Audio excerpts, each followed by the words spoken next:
কিন্তু আমাদের দেশের রাষ্ট্র ব্যবস্থা যখন মাদ্রাসার উপরে বিমাতাসুলভ আচরণ, যখন নাকি সতীনের ছেলে, যেটাকে আমরা গ্রাম্য ভাষায় বলি, এই মাদ্রাসাগুলোকে, মাদ্রাসার আলেমদেরকে এই আচরণ যখন শুরু করেছে, মাদ্রাসায় চাকরি পাওয়া যায় না, মাদ্রাসার সার্টিফিকেট থাকার কারণে সে আর্মি কমিশনে যখন গিয়েছে, তার একটা সার্টিফিকেট মাদ্রাসার, সেই জন্য তাকে আউট করে দেওয়া হয়েছে। আলিয়া মাদ্রাসা একটা এক্সেপশনাল এডুকেশনাল ইনস্টিটিউশন, এটা ভুলে যায়। আপনি যদি বুয়েটের ছাত্রের কাছে গিয়ে জিজ্ঞেস করেন বঙ্কিমচন্দ্র চট্টোপাধ্যায় অথবা শরৎচন্দ্র চট্টোপাধ্যায় তার কয়টা বই আছে, রবীন্দ্রনাথ ঠাকুরের ভাইরার নাম কি, তো এটা যদি না বলতে পারে আপনি বলবেন খুব খারাপ ছাত্র, অযোগ্য, বুয়েটে কিভাবে চান্স পেলে। আবার যদি ঢাকা মেডিকেল কলেজের একটা ছাত্র, তার সাবজেক্ট রিলেটেড নয় এরকম একটা বিষয় যদি জিজ্ঞেস করেন, এটাতে সে ছাত্র ভালো কি মন্দ, ডাক্তার ভালো কি মন্দ, এটা মূল্যায়ন করা যায় না। আমাদের দেশের বিশেষজ্ঞ যারা নাকি মাদ্রাসার সিলেবাস এবং নীতি নির্ধারণ করেন, তাদের মাথার মধ্যে একটা রোগ হয়েছে, তারা সবসময় মাদ্রাসাকে আধুনিকায়ন, এই আধুনিকায়ন করতে করতে মাদ্রাসা ব্যবস্থাকে ধ্বংসের দ্বার প্রান্তে তারা নিয়ে গিয়েছে। মাদ্রাসা মাদ্রাসা মাদ্রাসা স্কুল নয়, মাদ্রাসা কলেজ নয়, মাদ্রাসা বুয়েট নয়, মাদ্রাসা মাদ্রাসা।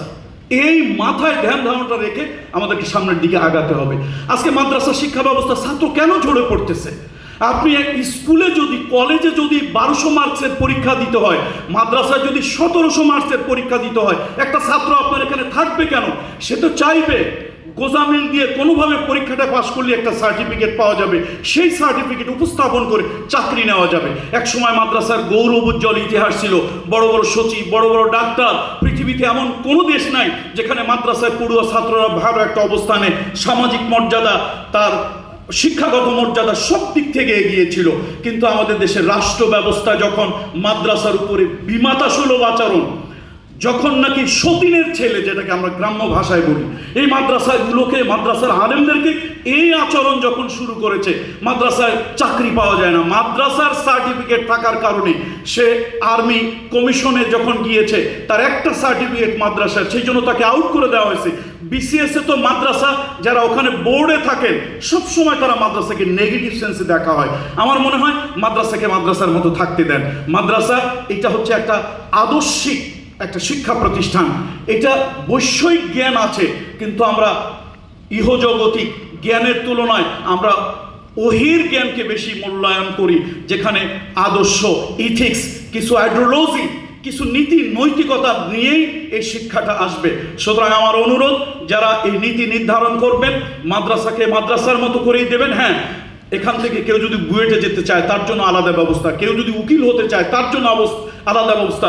ওই যে একটা গল্প পড়ছিলাম, একটা রম্য সাহিত্য, তার মধ্যে হরফুন মৌলা এক ব্যক্তি ছিল, সব কাজের কাজী।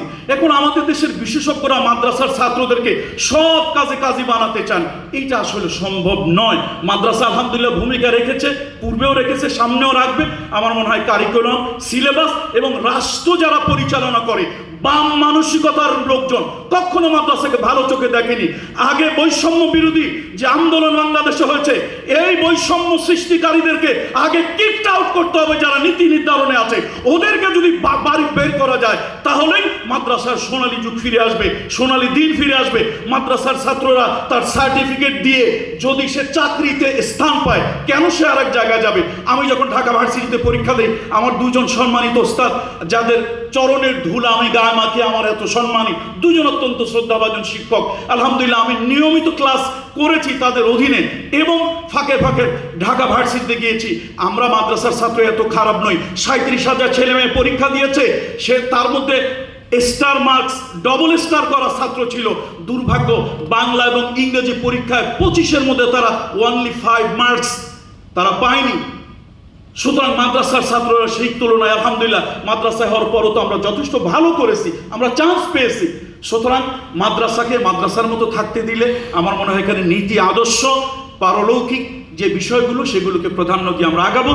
বাকি যারা বিশেষজ্ঞ আছে অন্য অন্য সাবজেক্টের উপরে জ্ঞান দেওয়ার জন্য মাদ্রাসা আলাদা আলাদা ব্যবস্থা রাখেন, সাবজেক্ট কমান, পরীক্ষার চাপ কমান, এবং ওস্তাদেরা যারা আছেন তারা যেন মাদ্রাসাকে শুধুমাত্র চাকরি এবং বেতন এটার মধ্যেই সীমাবদ্ধ না রাখেন, বরং ছাত্রদেরকে পর্যাপ্ত পরিমাণে সময় দেন।